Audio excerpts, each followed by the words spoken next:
Hello and welcome to the Daily Atheist Morning Show. It is Saturday. We have made it to Saturday. We've got some surprises. One of the surprises is that we're probably, possibly, maybe not going to talk about Star Trek.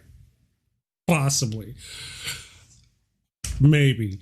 That could be a surprise. We'll all be surprised if that happens. Anyway, but I've got a couple other surprises. One of them is I've got my wonderful co-host for you. Oh, wait. Did I do the thing? It is Saturday, the 8th of August, 2020. Good morning, everybody. Hello. Okay, so now I'm going to bring on my co-host this morning. Good morning, Miss Leanne. How are you doing? Good morning, Chris. I'm fine and dandy. Are you? Have you had a good week so far? So far, except for the... So far, so good. Still breathing in and out on my own. And, awesome. Coffee at the ready. So yes.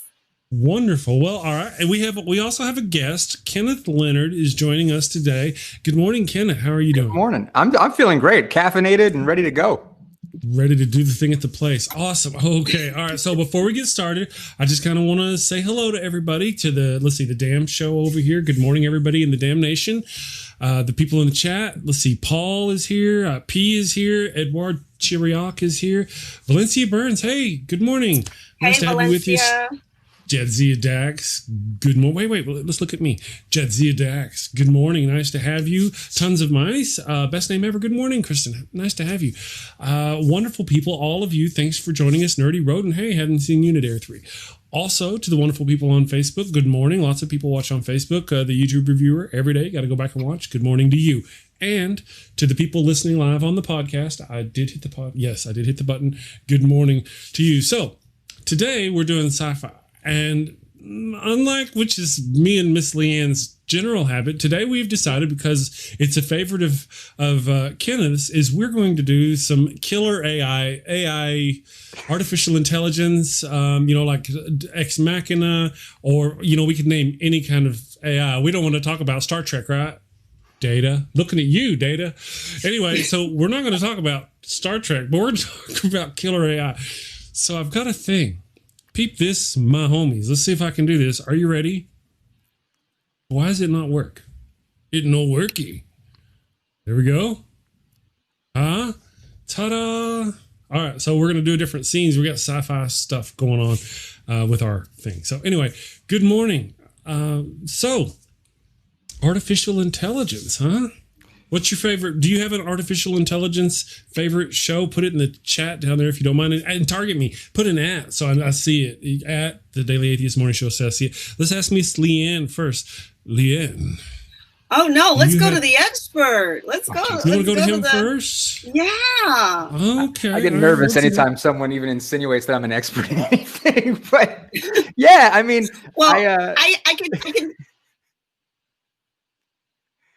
Did we lose you? No, I'm still here. I was just gonna say I don't know if I have a favorite. I have a least favorite. I see. A least favorite AI movie. Really? Which one would that be? It would be AI. You don't like AI? Hate it. Because I have a teddy bear, and the teddy bear at the end of that movie is the saddest thing ever. I feel like I just got punched in the face. I never want to see it again. Yeah, the teddy bear. What was the teddy bear? Name? I don't know. Just sitting there all by himself, the end of the world. Yeah, he was such a pessimist. He was like Eeyore, but in teddy bear form. Don't drop me. I will break. I don't even remember that. I just remember him. My most vivid, memory is the bear just there all by himself, and no teddy bear should be by himself, not when you've been raised with the image of the Isle of Misfit Toys. You got me thinking about something. You brought something up from like the depths of my childhood. Maybe the reason why I'm scared to death of killer robots is because my parents gave me one of those Teddy Ruxpin toys when I was a kid. Y'all remember those? No, yeah. Yeah. I'm aging myself a little bit here, but yeah, for those who don't know, for the youngins, there were these teddy bears, and it would have a cassette deck. I feel like I have to even explain what a cassette is, but you put the tape in the bear's chest and close it up, and it would like mouth the words to stories and stuff and move a little bit. And they were trying to make something cute, but this was also around the same time that like movies like Child's Play were coming out, so everyone was freaking out about killer toys. So yeah, Chucky. Right. Yeah. Oh man. Yeah. Oh yeah. Sometimes grown-ups miss the mark on what what's going to entertain or horrify children. Like, I think there's a whole generation or two of us that don't like clowns. Thank you, Stephen King. Yeah. Appreciate it. Yeah. Best Name Ever says Edie is her favorite from Mass Effect. I don't know if you're familiar with Edie and Mass Effect. Mass Effect is a game. Edie was voiced by the actress Tricia Helfer, who played Number 6 on Battlestar Galactica back in the day, 2006 or 2001 Battlestar Galactica. Wow. Yeah, so cool nerding there. Heck yeah. Chucky wasn't AI, though. That's a good point. No. Jadzia Dex points out that Chucky was not AI. Chucky was possessed by the devil, I believe. But still frightening, though, Absolutely, yes. You got a Teddy Ruxpin and there's a murderous doll in a movie. Yeah. I was thinking about this. Like, when I was a kid, there was a disconnect between the AI that was marketed to the kids and the AI that was marketed to the adults. Because I was thinking about this. I remember watching a sci-fi movie called Daryl when I was a kid. I don't know if y'all remember that one. It's Daryl, yes. Data analyzing robot youth life form. It was about a little android kid. And it was like developed by the military, but instead of wanting to do military stuff, it gets into like baseball and video games. Loved it. Like Johnny Five from the Short Circuit movies, the robot that is becomes sort of self-aware. Even like Edward Scissorhands is technically that's a robot. That's an AI. And even now you get Can you wait. Yeah. Edward Scissorhands. I haven't. I got to be honest. I don't think I've ever seen it. I know what it is, but I don't know that I've seen it. Can you? What is it? He's AI. Yeah, it's because like in the movie, which I think that's maybe Tim Burton's best movie ever. It's there's this like eccentric old inventor who uses like clock parts to make a humanoid. It's an android. And the thing is that the scissor hands are like placeholders, and he never gets around to putting on the real hands. But there's a scene in that movie where the old inventor is played by Vincent Price is using. You see this like stripped down clock part, very like steampunk looking android before he like finishes making it look more human. That is technically, I would argue, I would stipulate, if there's no objections, that's an AI movie. Noted. Yeah. Sustained. Yes. Yes. All in favor say aye, and the motion the motion carries. but meanwhile, while as kids we're watching, Daryl and Johnny Five do their thing, the adults are watching Skynet. They're watching the Terminator movies, or watching 2001 and seeing Hal doing his thing. So I think I was paying more attention maybe to the grown-up movies when I was a little kid and started to get scared, and that led me to when Ex Machina came out, being pretty freaked out. So that's a pretty good one. The wife, I was sitting here last night preparing for the show, and I have a slideshows with different backgrounds to go in the background, and we were finding the one with the Ex Machina. That one will pop up here in a minute. And she was like, she couldn't believe. I thought she hasn't seen that. Somehow I have seen that movie, and she is not. Oh, it's so good. You've not seen Ex Machina? It's and it pops up in my queue. I'm trying to remember what streaming service I'm on when I see it. So I know I can get it. But you're saying you recommend it? Oh, without a doubt. I think it's so good because the whole premise, it's all done very intelligently, very like scientifically. The basic premise is there's a guy he's a programmer at a search engine company. It'd be like a guy working at Google wins a sweepstakes to hang out with the CEO at his like secluded retreat, right?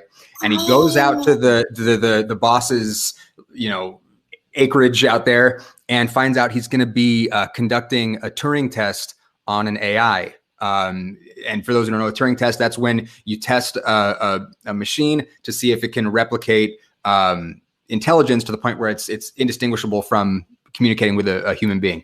And then we're off to the races with the movie because it gets really, really interesting. Yeah, and we don't want to spoil it for you. Yeah. No, I realized I did see it. I do want to spoil it for you. I just forgot. Oh, yes. Okay, so you think you've seen it? It's got that actress. Doesn't she win at the end? Like she just bamboozles everybody. Maybe. Yeah. Maybe. Possibly. Well, it's been out for years. Yeah. That's kind of the deal.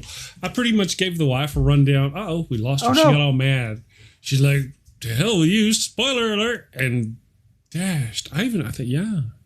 I mean, and back. you know, they use this beautiful Swedish avatar with Alicia Vikander as the the killer AI, which, you know, it's diabolical, I'll tell you. I have to say, I'm a bit of a fan of hers. I liked her. Yeah. I hadn't seen that. I can't really remember. Let me get Miss Leanne back on here if my freaking buttons will work. They're just not working right. I was almost there. There's Miss Leanne. Do we have Miss Leanne? Oh, wait. Hold on, Miss Leanne. Bringing her back. There we go. Thank you. Here we go. Hi. I'm not used to us being so small in StreamYard because you got the sound panel up. I know everybody else can't see it in YouTube. Oh yeah. Let me undo that. That was just there we go. There you guys are. You were postage stamp size before. Now we've moved up the index card. Yeah. It's a nerding thing. I've been trying to rebuild all the scenes, and I've been trying to do things to where whenever I want to go from the morning show lake scenes, and the morning show, the normal morning show. If your guys are you watching on YouTube as well? So we got two different kinds of scenes. So I've got the morning show, and this is the normal morning show. I've got it. I've been working it, and here we are. If you can see it, it's there's Leanne's up top, Kenneth's up top. Now we're all three, and I thought, man, it sure would be nice if whenever it's time for Sci-Fi Saturday, I could just hit a button and build it. So I built us some Sci-Fi Saturday scenes with some images, got it all set, got everything going. Looks like it's working. It's just usually the first time after I pulled all the guts out of this program and put them all back in, I got to run it for a little while before it starts working right. So it's just giving me grief. I think you enjoy this though.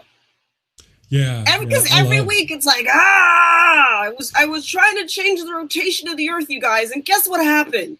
yeah, but I feel, especially as I go back and watch every episode, pretty much every episode, unless I embarrass myself, it does happen.